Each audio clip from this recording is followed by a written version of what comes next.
Now here's a Dramatica blast from the past.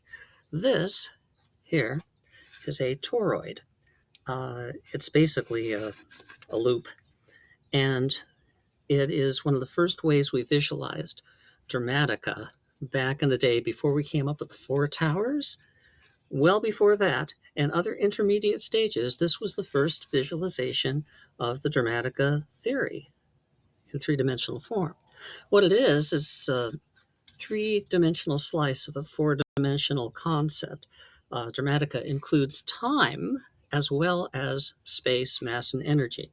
It has all four of those elements in it. And so what do you measure it against? What do you project it on?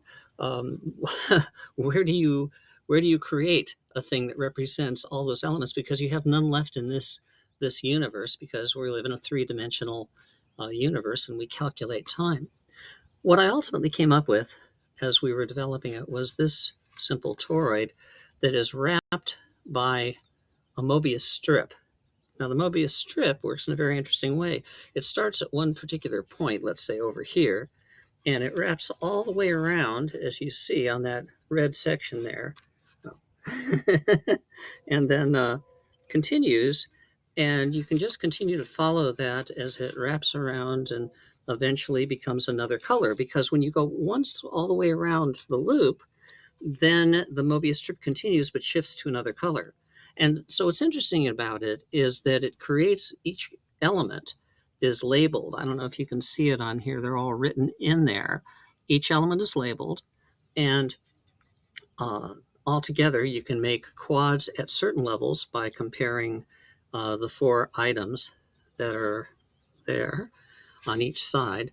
That makes a quad here and another quad there and another quad there as it turns. And the same thing on the other side, of course, with its labels. But also the tapes that go around from here, that tape also has every four, creates a quad of elements.